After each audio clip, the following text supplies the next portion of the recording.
Save a life. Download UBlood app. UBlood for the new blood. Nadikurthi Eswararao గారికి, పెద్దలు సోదరులు కామినేని శ్రీనివాస్ గారికి, అదేవిధంగా రాష్ట్ర ప్రధాన కార్యదర్శులకి మరియు జిల్లాల నుండి వచ్చినటువంటి జిల్లా అధ్యక్షులకి, ఇన్ఛార్జీలకి ఈ సదస్యత అభియాన్ని సమర్థవంతంగా విజయవంతంగా ముందుకు తీసుకెళ్ళడానికి వేసుకున్నటువంటి కమిటీ సభ్యులందరికీ, రాష్ట్ర నలుమూలల నుండి వచ్చినటువంటి కార్యకర్తలకి ప్రతి ఒక్కరికి పేరు పేరున నా నమస్కారాలు నేను తెలియజేసుకుంటున్నాను. మనందరికీ తెలుసు, ఈనాటి సమావేశం అన్నది మనం సభ్యత్వ నమోదు కార్యక్రమాన్ని ప్రారంభించుతున్నటువంటి సందర్భంలో ఏ రకమైనటువంటి కార్యాచరణతోటి ముందుకు వెళ్ళాలి, మనం ఏమన్నా లక్ష్యాన్ని నిర్దేశించుకుని మనం ముందుకు వెళ్ళగలమా, లేదా ఎవరు ఏ బాధ్యతలతోటి ముందుకు వెళ్ళాలి అనేటువంటి వివిధ అంశాన్ని మనం చర్చించుకుని బాధ్యతలు గుర్తెరిగి మనం ముందుకు వెళ్ళడానికి ఈ సమావేశాన్ని మనం ఏర్పాటు చేసుకోవడం జరిగింది. సాధారణంగా భారతీయ జనతా పార్టీలో మనకి తెలియనటువంటి విషయం కాదు, 3 సంవత్సరాలకు ఒకసారి ఈ సభ్యత్వ నమోదు కార్యక్రమం, ఆ కార్యక్రమం అయిన వెనువెంటనే సంస్థాగతపరమైనటువంటి మార్పులు జాతీయ అధ్యక్షుల దగ్గర నుండి రాష్ట్ర అధ్యక్షులు, జిల్లా అధ్యక్షులు, మండలం వరకు కూడా మనం సంస్థాగతపరమైనటువంటి మార్పులు చేర్పులు చేసుకోవటం అనేది ఇది సాధారణంగా భారతీయ జనతా పార్టీలో అలవాటుగా వస్తున్నటువంటి మన కార్యాచరణ పద్ధతి. 2014లో మనం అందరం కూడా సభ్యత్వ నమోదు కార్యక్రమాన్ని చాలా విజయవంతంగా నిర్వహించుకున్నాం. పెద్ద ఎత్తున మనం సభ్యుల్ని మన పార్టీలోకి చేర్చుకున్నాం. అదేవిధంగా 2019వ సంవత్సరంలో మనం ప్రారంభించినప్పటికీ వెంటనే కరోనా వచ్చినటువంటి సందర్భంలో మనం ఎంత ఉధృతంగా ప్రజల్లోకి వెళ్ళలేనటువంటి పరిస్థితిని మనం ఎదుర్కొన్నాం. 2019 తర్వాత మళ్ళీ తిరిగి ఇప్పుడు మన సంస్థాగత పరిపాటిలో భాగంగా మనం మళ్ళీ సభ్యత్వ నమోదుకి ప్రజల్లోకి వెళ్ళవలసినటువంటి అవసరం చాలా ఉంది. ఒక్కసారి అసలు ఈ సభ్యత్వ నమోదు కార్యక్రమం ఎందుకు, దీని ప్రాధాన్యత ఏమిటి అనేటువంటి అంశాన్ని మనం అందరం కూడా కార్యకర్తలంగా, బాధ్యత కలిగినటువంటి కార్యకర్తలంగా, బాధ్యతలు తీసుకున్నటువంటి కార్యకర్తలంగా మనం అందరం కూడా అర్థం చేసుకోవాల్సినటువంటి అవసరం చాలా ఉంది. జనసంఘ్ మనందరికీ తెలుసు, 1951వ సంవత్సరం ఆనాడు జాతీయ స్థాయిలో ఉన్నటువంటి కాంగ్రెస్ పార్టీ కావచ్చు, అదేవిధంగా కమ్యూనిస్ట్ పార్టీ కావచ్చు, పాశ్చాత్య ఆలోచన ధోరణి చే ప్రభావితమై దేశంలో ఆ ప్రభావంతో విధానాలు ప్రవేశపెడుతున్నటువంటి సందర్భంలో మన భారత సంస్కృతికి అనుగుణంగా మన విధానాలు ఉన్నట్లయితే అది భారతదేశ సమగ్రాభివృద్ధికి దోహదపడుతుంది అనేటువంటి ఆలోచనతోటి, విశ్వాసంతో, నమ్మకంతో ఆనాడు నెహ్రూ గారి క్యాబినెట్లో మంత్రిగా ఉన్నటువంటి శ్యామప్రసాద్ ముఖర్జీ గారు వారు రాజీనామా చేసి బయటకు వచ్చి ఆనాడు రాష్ట్ర స్వయం సేవక్ సంఘ్ తోటి, అంటే ఆర్ఎస్ఎస్ యొక్క సహకారంతో వారు జనసంఘ్ని ప్రారంభించడం జరిగింది. ఆ తర్వాత 1974-75 ప్రాంతంలో 75-77 ప్రాంతంలో వచ్చినటువంటి ఎమర్జెన్సీ వచ్చినటువంటి సందర్భంలో అప్పుడు జనసంఘ్ జాతీయ స్థాయిలో ఉన్నటువంటి అనేక రాజకీయ కూటమిలతోటి కలిసి జనతా పార్టీగా ఆవిర్భవించినటువంటి విషయం కూడా మనందరికీ తెలుసు. అధికారాన్ని చేపట్టారు. 3 సంవత్సరాల అధికారంలో ఉన్న తరువాత మళ్ళీ ఆ కూటమి వారు విడిపోయినటువంటి సందర్భంలో భారతీయ జనతా పార్టీ 1980వ సంవత్సరంలో ఆవిర్భవించినటువంటి విషయం మనందరికీ తెలుసు. భారతీయ జనతా పార్టీ నాటి నుండి నేటి వరకు ఒక సిద్ధాంతంతో కార్యకర్తల యొక్క బలంతో, అదేవిధంగా మాస్ కనెక్టివిటీ తోటి సామాన్య ప్రజలతో మమేకమవుతూ ముందుకు వెళ్తూ వస్తున్నటువంటి విషయం మనందరికీ తెలిసినటువంటి విషయమే. ఆనాటి నుండి కూడా నెమ్మదిగా భారతీయ జనతా పార్టీ బలాన్ని పుంజుకుంటూ వస్తున్నటువంటి విషయం మనందరికీ తెలుసు. 1980వ సంవత్సరంలో భారతీయ జనతా పార్టీ ఏర్పడినప్పుడు మనకి పార్లమెంట్లో కేవలం 2 పార్లమెంట్ సభ్యులు మాత్రమే ఉన్నారు. ఆ సందర్భంలో దేశంలో ఉన్నటువంటి రాజకీయ పార్టీలు నాయకులు ఎద్దేవా చేశారు. హమ్దో హమారేదో అనే పార్టీ భారతీయ జనతా పార్టీ అని చెప్పి ఆనాడు మన్ని అపహాస్యం చేయడం జరిగింది. హమ్దో అంటే అటల్ బిహారీ వాజ్పేయి గారు మరియు ఎల్కే అద్వానీ గారు పార్లమెంట్ బయట ఉన్నారు. వారు అప్పుడు గెలవలేదు కనుక హమ్దో. హమారేదో అంటే పార్లమెంట్లో ఉన్నటువంటి 2 పార్లమెంట్ సభ్యులు. మనం గర్వంగా చెప్పుకోవాల్సినటువంటి విషయం, ఆ 2లో ఒకరు సంయుక్త ఆంధ్ర రాష్ట్రం నుండి వరంగల్ నుండి ఎన్నుకోబడినటువంటి జంగారెడ్డి గారు అనేటువంటి విషయం మనందరికీ తెలుసు. కనుక అపహాస్యం చేశారు. హమ్దో అంటే అటల్ బిహారీ వాజ్పేయి గారు, అద్వానీ గారు, హమారేదో అంటే పార్లమెంట్లో ఉన్నటువంటి ఆ 2 పార్లమెంట్ సభ్యులు అని చెప్పి ఆనాడు ఎద్దేవా చేయడం జరిగింది. అయితే ఆనాటి నుండి నేటి వరకు క్రమక్రమంగా భారతీయ జనతా పార్టీ తన బలాన్ని పెంచుకుంటూ పుంజుకుంటూ ముందుకు వచ్చినటువంటి విషయం మనం ఇక్కడ గమనించాలి. 1984లో 2 సభ్యులు ఉంటే 89లో 85 మంది పార్లమెంట్ సభ్యుల్ని గెలిపించుకోగలిగాం. 91లో 120 మందిని గెలిపించుకోగలిగాం. 96లో 161 మందిని గెలిపించుకోగలిగాం. 98 మరియు 99లో 182 మంది, 2004లో 138 మంది, 2009లో ఒకంత తగ్గినా మనం 116 మందిని గెలిపించుకున్నాం.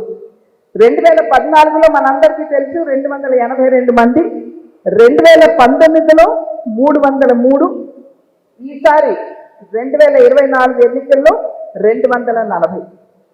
కనుక క్రమక్రమంగా భారతీయ జనతా పార్టీ తన బలాన్ని పెంచుకుంటూ వస్తున్నటువంటి నేపథ్యం. ఇవాళ దేశవ్యాప్తంగా కనుక మనం చూసినట్లయితే లోక్సభలో 240 మంది పార్లమెంట్ సభ్యులు ఉంటే దేశంలో ఉన్నటువంటి రాష్ట్రాల్లో 20 రాష్ట్రాల్లో ఇవాళ భారతీయ జనతా పార్టీ అధికారంలోనూ లేదా పొత్తులో అధికారంలో భాగస్వాములుగా ఉన్నటువంటి విషయాన్ని మనం ఇక్కడ గమనించవలసినటువంటి అవసరం చాలా ఉంది. భారతీయ జనతా పార్టీ తన ప్రస్థానం ప్రారంభించిన నాటి నుండి నేటి వరకు కూడా 3 అంశాలు. ఒకటి, మనకున్నటువంటి సిద్ధాంతం. 2, మన కార్యకర్తల యొక్క పరిశ్రమ. 3, నేను ఇందాక చెప్పినట్లుగా సామాన్య ప్రజలతోటి పార్టీ మమేకం అవ్వడం. సిద్ధాంతానికి వచ్చేటప్పటికి మన పార్టీని స్థాపించినటువంటి మహనీయులు మనకిచ్చినటువంటి సిద్ధాంతం ఏకాత్మ మానవవాదం. అంటే భారతీయ సంస్కృతిని మనం పునాది చేసుకుని భారతదేశంలో మన విధి విధానాలు ఉండాలి అనేటువంటి భావన. అదేవిధంగా వ్యవసాయ క్షేత్రం మరియు లఘు పరిశ్రమలు ఏవైతే ఉన్నాయో దేశానికి వెన్నెముక ఇది కనుక వీటిలో చాలా వరకు కూడా ప్రభుత్వం యొక్క జోక్యం ఉండకూడదు, అవి స్వయంగా ఎదగాలి అనేటువంటి ఒక భావన. దాని నుండి ఏదైతే ఆ ఏకాత్మ మానవవాదం మనకి ఇచ్చారో దాని నుండి ఉద్భవించిందే అంత్యోదయం.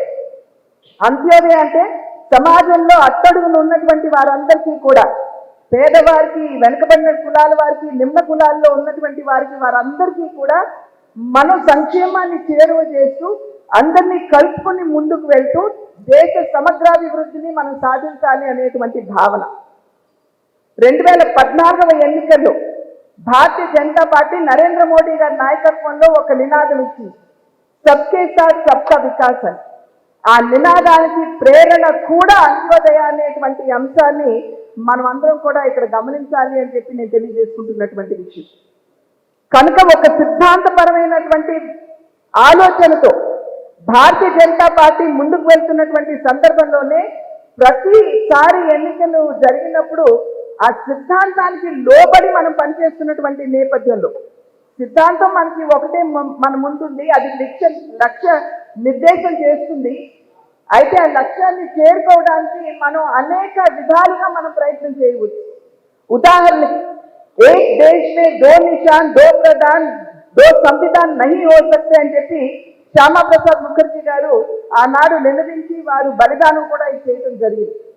దానికి అనుగుణంగానే ఇవాళ నరేంద్ర మోడీ గారి నాయకత్వంలో అధికరణ 370ని తొలగించి జమ్మూ కాశ్మీర్ని ఇవాళ మన భారతదేశంలో భూభాగంగా మనం చాటుకున్నాం. అదేవిధంగా 500 సంవత్సరాల కళ, సుదీర్ఘమైనటువంటి కళ రామ మందిర నిర్మాణం, దాన్ని ఈరోజు నరేంద్ర మోడీ గారి నాయకత్వంలో ఆ కళని కూడా ఇవాళ మనం సాకారం చేసుకోవడం జరిగింది. అదేవిధంగా సిఏఏ కావచ్చు, లేదా వక్ఫ్ బోర్డులో కావలసినటువంటి మార్పులు కావచ్చు, ట్రిపుల్ తలాక్ నిర్మూలన కావచ్చు, ఇవన్నీ కూడా మన పార్టీ ఆది నుండి విశ్వసిస్తున్నటువంటి విషయాలు. వాటన్నిటినీ కూడా ఇవాళ మరి నరేంద్ర మోడీ గారి నాయకత్వంలో మనం వాటన్నింటినీ కూడా సార్థకం చేసుకున్నటువంటి నేపథ్యం కనుక ఒక సిద్ధాంతంతో మన పార్టీ ముందుకు వెళ్తుంది. అనేక చోట్ల మనం భావించవచ్చు కొన్ని రాష్ట్రాల్లో మనం గెలవలేకపోతున్నామని. కానీ గెలవలేకపోయినా భారతీయ జనతా పార్టీ ఆ రాష్ట్రంలో అంతం కాలేదు. వెంటనే తేరుకుని లేచి నిలబడేటువంటి స్థైర్యం భారతీయ జనతా పార్టీకి ఉంది. ఎందుకంటే ఒక సిద్ధాంతపరమైనటువంటి లక్ష్యంతో మనం అందరం కూడా ముందుకు వెళ్తున్నటువంటి నేపథ్యం. అదేవిధంగా భారతీయ జనతా పార్టీకి ఉన్న కార్యకర్తల బలం, ఆనాడు ఇద్దరితో మన ప్రస్థానం ప్రారంభమైంది. కానీ పోయినసారి 303, ఈసారి 240. ఎక్కడ మనం మన విజయ బావుటాన్ని ఎగరవేసినా అది కేవలం నాయకుని యొక్క శ్రమ కాదు, కింద ఉన్నటువంటి కార్యకర్తల యొక్క పరిశ్రమ వలన మనం ఈ స్థాయికి చేరుకోగలిగాం అనేటువంటి విషయం ఇది నిర్వివాదాంశం. 2014వ సంవత్సరంలో మనం సభ్యత్వ నమోదు కార్యక్రమం మనం చేపడితే ఆనాడు మొట్టమొదటిసారి ఆన్లైన్లో మనం చేసాం. అప్పుడు బస్ స్టాండ్లో చేసాం, రైల్వే స్టేషన్కి వెళ్ళాం, మార్కెట్లకు వెళ్ళాం. ఎక్కడ 10 మంది కనపడితే అక్కడికి వెళ్ళి మనం భారతీయ జనతా పార్టీ గురించి తెలియజేస్తూ మనం సభ్యత్వ నమోదు కార్యక్రమాన్ని మనం చేపట్టాం. 2014వ సంవత్సరంలో మన కార్యకర్తలు అంత కష్టించినటువంటి సందర్భంలో 11 కోట్ల మందిని మనం సభ్యులుగా మన పార్టీలో భారతదేశ యావత్తు కూడా మనం చేర్చుకోగలిగాం. ఆ చేర్చుకున్నటువంటి సందర్భంలోనే అప్పటి వరకు ప్రపంచంలో అతిపెద్ద పార్టీగా నిలబడినటువంటి చైనాకు సంబంధించినటువంటి కమ్యూనిస్ట్ పార్టీ 9 కోట్ల సభ్యులు ఉన్నారు వారు. కానీ వారిని సైతం అధిగమించి మనం 11 కోట్ల సభ్యుల్ని మనం ఆనాడు పార్టీలో చేర్చుకున్నాం. అదేవిధంగా 2019వ సంవత్సరం మనందరికీ తెలుసు, మనం కరోనా ఉన్నటువంటి సందర్భంలో మనం అంత ఉధృతంగా ప్రజల్లోకి వెళ్ళలేకపోయినా మన కార్యకర్తల యొక్క కష్ట ఫలితంగా మనం అదనంగా 7 కోట్ల మందిని కొత్తగా సభ్యులుగా చేర్చుకోగలిగాం. అంటే 18 కోట్ల సభ్యులు కలిగినటువంటి అతిపెద్ద పార్టీ ఇవాళ భారతీయ జనతా పార్టీ అని చెప్పి మనం ఇక్కడ గుర్తించాలి. మన ఆంధ్ర రాష్ట్రానికి వస్తే 2014వ సంవత్సరంలో మనం 28,85,000 పైచిలకు సభ్యుల్ని మనం చేర్చుకున్నాం. ఆ తర్వాత 2019వ సంవత్సరంలో మనమంతా ఫోకస్గా మనమంతా దృష్టి పెట్టి మనం ముందుకు వెళ్ళలేకపోయినా 8,70,000 పైచిలకు మందిని మనం సభ్యులుగా చేసుకోవడం జరిగింది. అంటే ఇవాళ భారతీయ జనతా పార్టీకి ఆంధ్ర రాష్ట్రంలో 37,50,000 సభ్యులు ఉన్నటువంటి పరిస్థితి అని మనం అందరం కూడా ఇక్కడ గమనించాలి. అయితే మన పార్టీలో నేను ఇందాక చెప్పాను, పార్టీకి కార్యకర్తలు వెన్నెముక.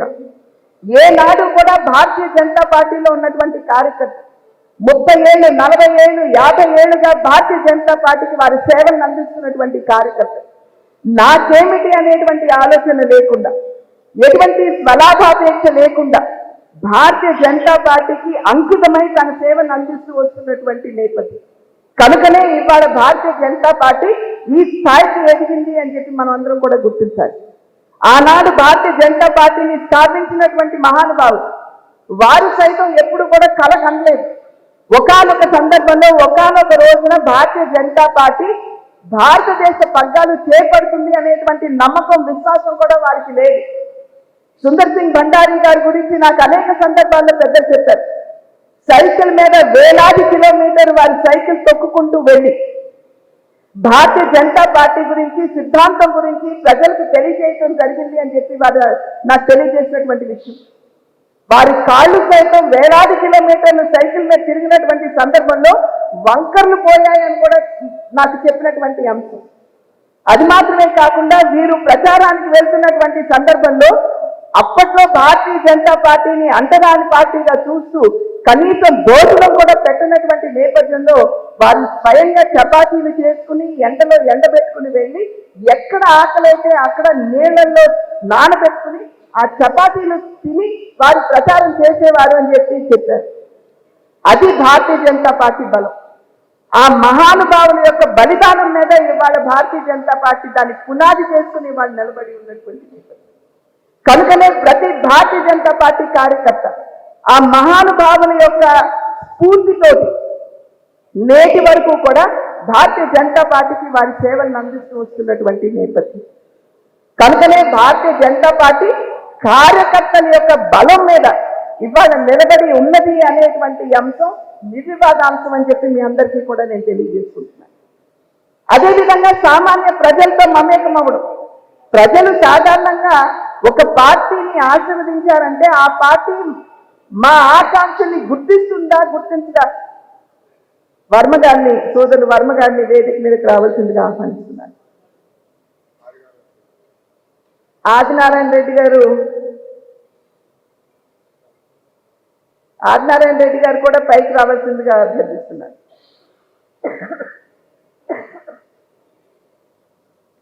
ప్రజల యొక్క ఆకాంక్షలకి ధీటుగా ఏ రాజకీయ పార్టీ అయినా సరే పనిచేయాలి.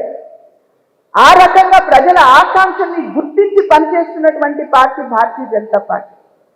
అది మాత్రమే కాదు, ఇందాక మనం అనుకున్నాం అంత్యోదయ అనేటువంటి మూల సిద్ధాంతం, సబ్కే సాత్ సబ్కా వికాస్ అన్న నినాదం. ఇది మాత్రమే కాకుండా సేవాహి సంఘటన అనేటువంటి భావనతోటి భారతీయ జనతా పార్టీ నేటి వరకు కూడా ముందుకు వెళ్ళింది. అంటే మనం ఏదో రాజకీయ పార్టీగా ఆవిర్భవించడం, బలాన్ని పుంజుకోవడం మాత్రమే కాదు, మనం అధికారంలోకి రావడం మాత్రమే కాదు, ఆ అధికారాన్ని సేవా మాధ్యమంగా మనం వినియోగించుకోవాలి అనేటువంటి భావన. కనుకనే ఒక్కసారి మనం వెనుదిరిగి ఒక 4-5 సంవత్సరాలకి వెనుదిరిగి మనం చూస్తున్నట్లయితే కరోనా వచ్చినటువంటి సందర్భంలో ఇంచుమించు ప్రతి పార్టీ ఐసీయూలో ఉన్నదా అనేటువంటి భావన రాష్ట్రంలో కలుగుతున్నప్పుడు ఒక్క భారతీయ జనతా పార్టీ కార్యకర్తలు మాత్రమే బయటకు వచ్చి ప్రజలకి సేవ చేసినటువంటి నేపథ్యం. వారి ప్రాణాన్ని సైతం లెక్క చేయకుండా బయటకు వచ్చారు. కరోనా ప్రాణాంతకం అని తెలిసినా కూడా మన నాయకత్వం ఇచ్చినటువంటి పిలుపుని గౌరవించి వారందరూ కూడా బయటకు వచ్చి సేవ చేయడం జరిగింది. ఇవాళ చూసినట్లయితే భారతదేశం 2014వ సంవత్సరంలో 11వ ఆర్థిక శక్తిగా ఉండేది. అటువంటిది ఈ 10 సంవత్సరాల కాలంలో మనం 11వ స్థానం నుండి మనం 5వ స్థానానికి నరేంద్ర మోడీ గారి నాయకత్వంలో మన భారతదేశం 5వ అతిపెద్ద ఆర్థిక శక్తిగా ఇవాళ అవతరించింది. 5వ ఆర్థిక శక్తిగా ఉన్నటువంటి సందర్భంలో మనం దేశానికి ఏమి చేయగలిగాం అనేటువంటి అంశానికి వస్తే దేశంలో ఉన్నటువంటి 4 కోట్ల మంది పేదలకి మనం ఇళ్ల నిర్మాణం చేసి ఇవ్వడం జరిగింది అనేటువంటి విషయం. యావత్ భారతదేశంలో 4 కోట్ల ఇళ్ల నిర్మాణం మన కేంద్ర ప్రభుత్వం చేసింది. అదేవిధంగా 10 కోట్ల మంది మహిళలకి 11 కోట్ల మంది మహిళలకి ఉచితంగానే గ్యాస్ కనెక్షన్ ఇవ్వడం జరిగింది. 13 కోట్ల మంది పేదల ఇళ్లకి ఇవాళ ఉచితంగానే నీటి కుళాయి కనెక్షన్ ఇవ్వడం జరిగింది.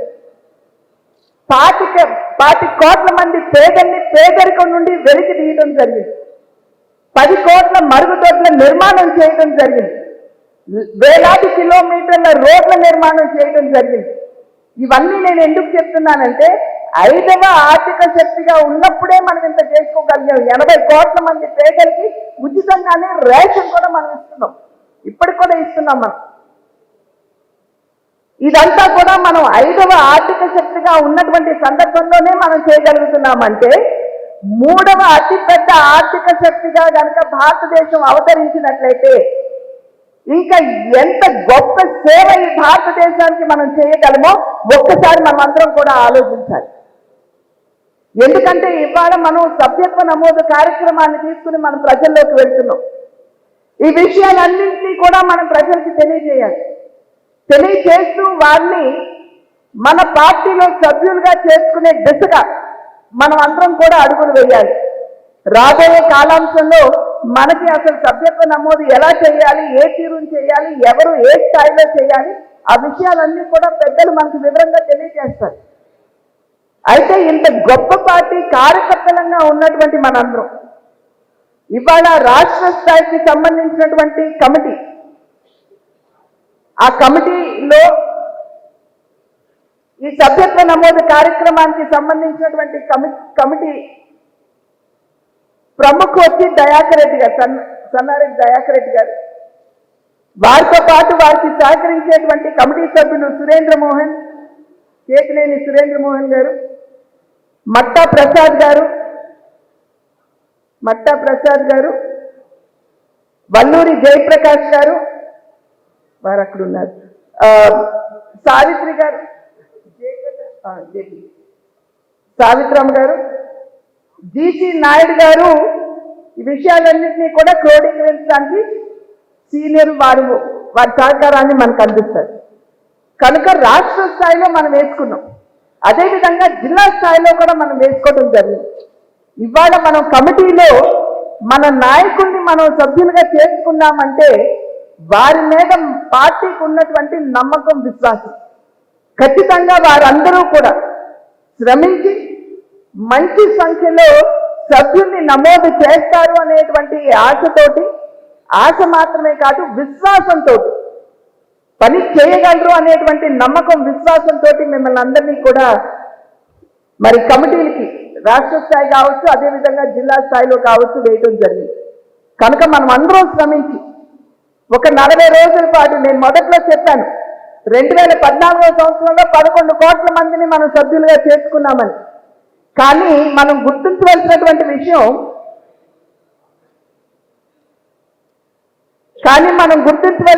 విషయం అప్పుడు మనకి 6 నెలల సమయం ఉండింది. 6 నెలల సమయంలో మనం 11 కోట్ల మందిని మనం చేసుకోగలిగాం యావత్ భారతదేశంలో. అయితే ఇవాళ మన ముందు ఉన్నది కేవలం 40 రోజులు మాత్రమే. సెప్టెంబర్ 1 నుండి 25, అక్టోబర్ 1వ తారీఖు నుండి 15వ తారీఖు వరకు ఈ 40 రోజుల్లో మనం ఆ 18 కోట్ల మందికి ధీటుగా యావత్ భారతదేశంలో చేయాలంటే ఆంధ్ర రాష్ట్రంలో కూడా మనం అదే స్థాయిలో మనం సభ్యుల్ని నమోదు చేసుకోవాల్సినటువంటి బాధ్యత మన మీద ఉన్నది. కనుక మనం అందరం ఈనాటి నుండి సుశిక్షితమైనటువంటి సైనికుల్లాగా క్షేత్రస్థాయిలో మనం పర్యటన చేయంటే ఇది మన వల్ల మనం గదుల్లో కూర్చుని రమ్మంటే వచ్చి నమోదు ఎవరు చేసుకోరు. మనం ప్రజల వద్దకు వెళ్ళాలి. వెళ్ళినటువంటి సందర్భంలో మనకి సభ్యులుగా చేరేటువంటి అవకాశం ఉంటుంది. కనుక మనం అందరం కూడా క్షేత్రస్థాయిలో ఆ విధంగా శ్రమించాలి అని చెప్పి తెలియజేస్తూ, ఇక్కడ శ్యామప్రసాద్ ముఖర్జీ గారు చెప్పినటువంటి మాటలు, దీన్ దయాళ్ ఉపాధ్యాయ గారు వారు చెప్పినటువంటి మాటలు, ఇవాల్టి మన శత్రువు రేపు మన ఓటర్ కావాలి. రేపు మనకి ఓటర్గా ఉన్నటువంటి వ్యక్తి మన పార్టీలో సభ్యులు కావాలి. మన పార్టీలో సభ్యుడిగా చేరినటువంటి వ్యక్తి యాక్టివ్ మెంబర్ కావాలి అని చెప్పి, సక్రియ సభ్యుడిగా పరిణితి చెందాలి అని చెప్పి వారు చెప్పినటువంటి ఆ వ్యాఖ్యల్ని స్ఫూర్తిగా తీసుకుంటూ మనం అందరం కూడా ముందుకు వెళదామని చెప్పి అభ్యర్థిస్తూ